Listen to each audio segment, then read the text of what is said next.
I'm just your average, snack-loving, adventure-chasing golden dog. And guess what? My best friend Dad and I go on the coolest adventures. We've got a big black Jeep named Birdie, a whole world to explore, and, of course, plenty of snacks.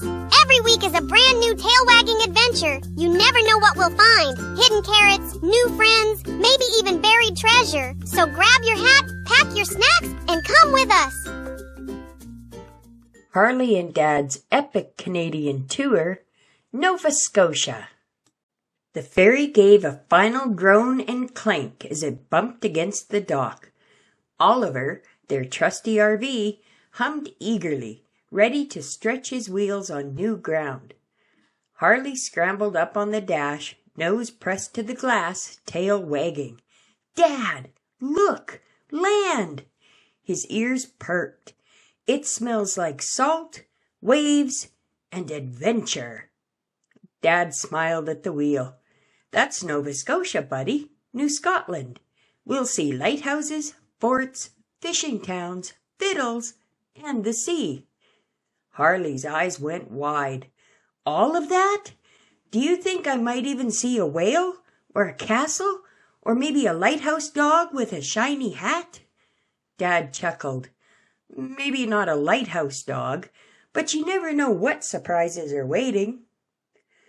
The ramp rattled down, and Oliver rolled proudly onto the road.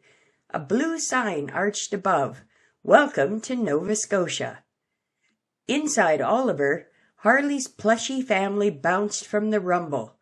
Augie, Bruce, Scotty, Snorty, Beatrice, Bubbles, Lobby, Fiddler, and even Edward. Harley patted back, lined them up, and gave them a serious look. "All right, team, this is important. Dad and I are going exploring. You stay here. Listen to Oliver, and be good. No fighting. No wild adventures without me. And Edward," Harley narrowed his eyes, "don't hog the window seat." Edward the potato gave him a very potato-like silence. Oliver gave a cheerful honk, like he was promising to babysit.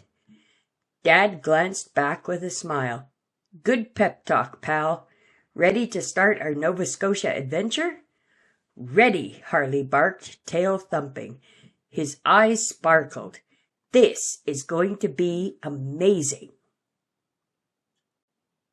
Oliver rumbled down the narrow road, past little wooden houses painted bright reds, blues, and yellows. Ahead, the lighthouse stood tall on its granite perch, gleaming white against the rolling sea. Dad slowed, parking near the docks. Fishing boats bobbed gently, nets and buoys piled high, and the salty air was alive with gull cries. "Look, Harley," Dad said, pointing toward the lighthouse in the distance. "That light has been guiding fishermen home for generations. Families here have fished these waters for hundreds of years, grandparents teaching parents, parents teaching children." Harley's ears perked. "It's like the sea has its own family tree." They strolled along the dock, where a fisherman in a yellow slicker waved. He had weathered hands and a kind smile. "Morning," he called. "Want to see what we pulled in?" Harley wagged his tail furiously. "Yes, please." The fisherman lifted a wooden crate brimming with silver fish, their scales flashing in the sunlight. "Whoa," Harley breathed. "It's like a box full of swimming stars." The man chuckled. "And here," he said, lowering another trap, "is the pride of Nova Scotia." A huge lobster waved its claws, antenna twitching. "Ah!" Harley yelped, leaping behind Dad. "Dad, it's a real-life lobby. He has escaped. Do we have to give him back?" "Can I keep him? Please?" Dad laughed, patting Harley's head. "Not this time, pal. Lobby's plush cousin is enough for us. This fellow belongs to the sea." Harley peeked out from behind Dad, still wide-eyed.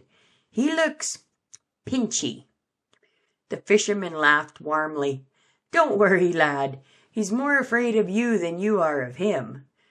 Harley crept closer, tail wagging again, curiosity winning over fear. He sniffed, then whispered to Dad, "Okay, maybe he can stay here, but if he ever wants to visit, Oliver has room." Dad shook his head, smiling. "Come on, lighthouse keeper of adventures. Let's move along." Oliver wound his way through Halifax until the star-shaped citadel rose ahead, grassy ramparts crowned with stone walls. Harley bounded out, ears perked at the booming echo of a drum. Soldiers in bright red coats marched across the courtyard, muskets gleaming. "Whoa," Harley whispered, "it's like a giant toy castle." A costumed guard spotted them and smiled. "Welcome to the Halifax Citadel. This fort was built to protect the harbor from attack. Soldiers lived and trained here for hundreds of years." Harley's eyes went wide. "You mean real people lived here? Like all the time?" The guard nodded. They had to be ready for anything. Cannons, muskets, marching drills. Their job was to keep the city safe. Harley tilted his head. "That sounds like guarding a giant cookie jar. Very important." The guard chuckled. "Well, I wouldn't put it quite that way, but they guarded supplies too. Food, powder, medicine, everything needed to keep Halifax strong." Harley's imagination flared. Suddenly he was standing tall on the ramparts, puffed out like a brave soldier. Except instead of muskets, he and the plushies carried squeaky toys.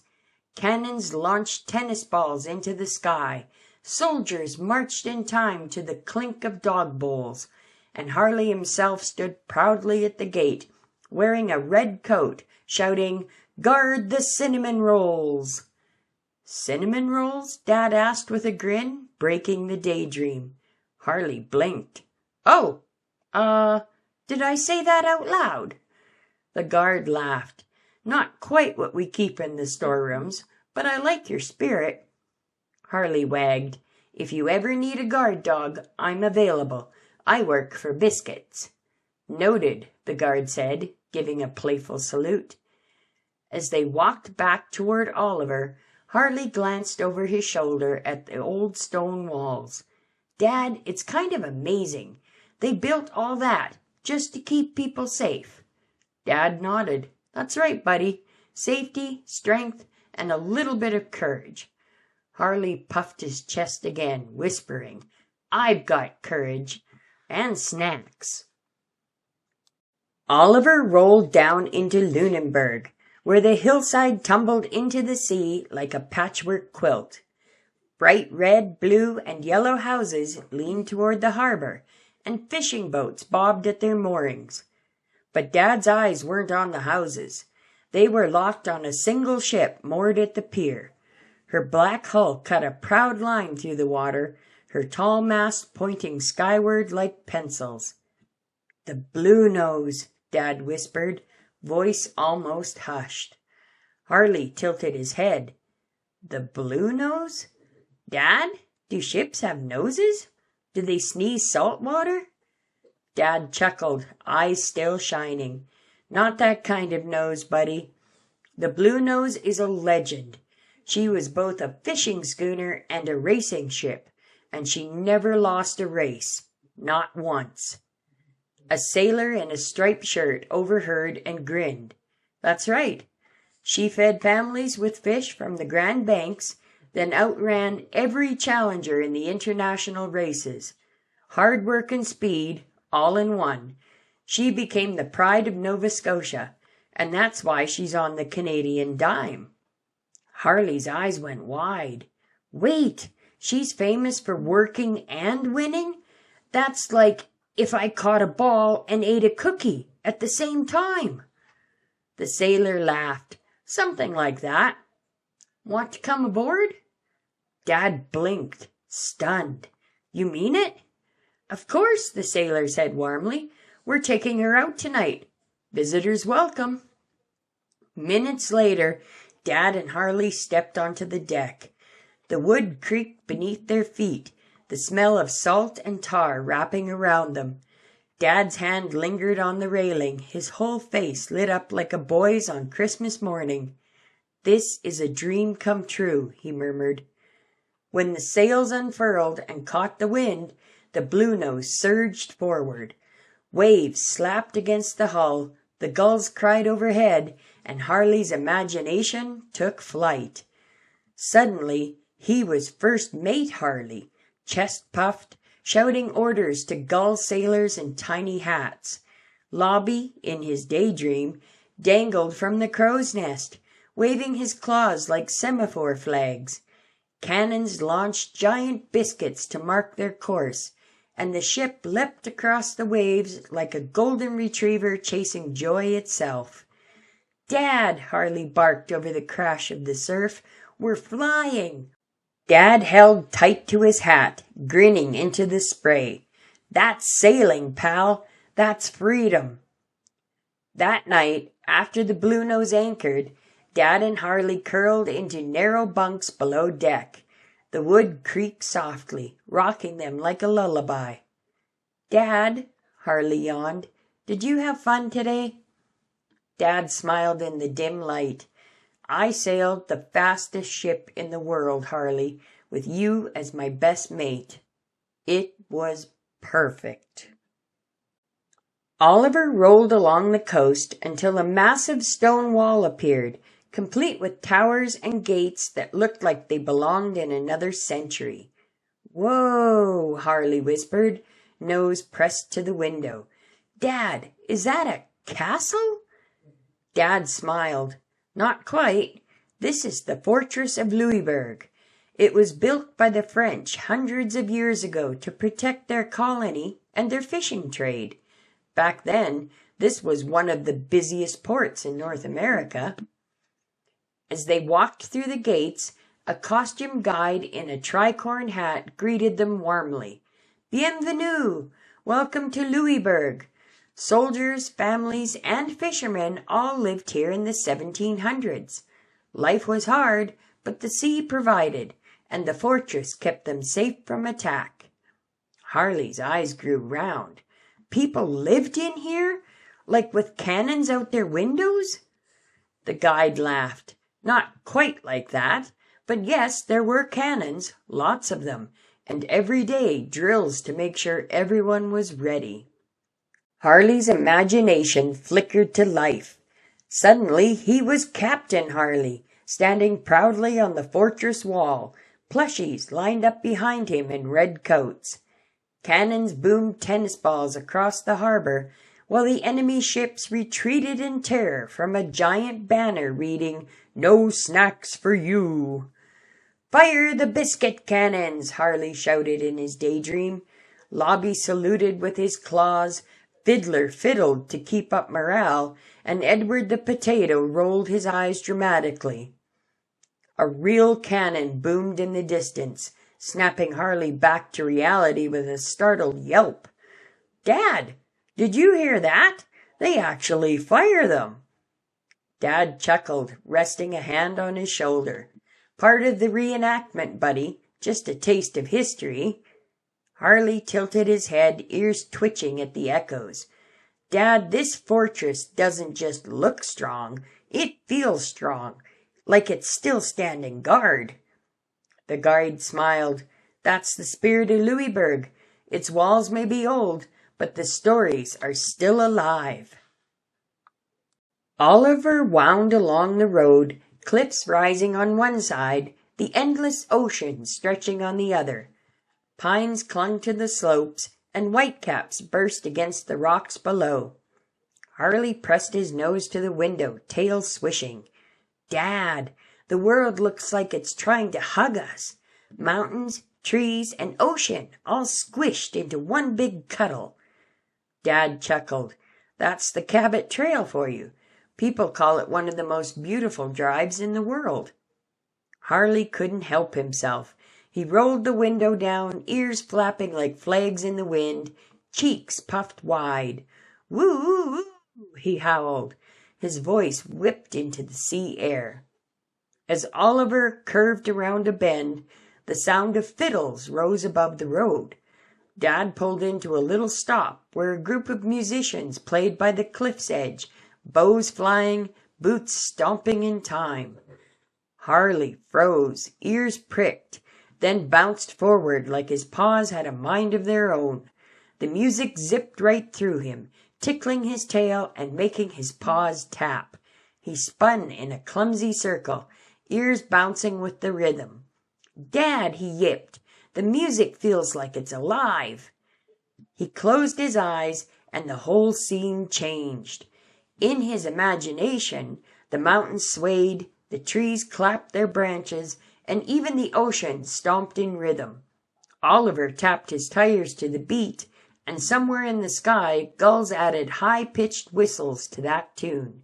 The Cabot Trail wasn't just a road anymore, it was a Citadel, a giant Cape Breton party where the land and sea themselves danced along. Harley flopped onto the grass, panting, grinning from ear to ear. "Dad, these cliffs don't just sit there, they dance." Dad helped him up with a smile. "That's Cape Breton spirit for you." As they rolled on, the fiddles faded behind them, but Harley kept his head out the window, tail thumping. "Dad, I think this road isn't really a road at all.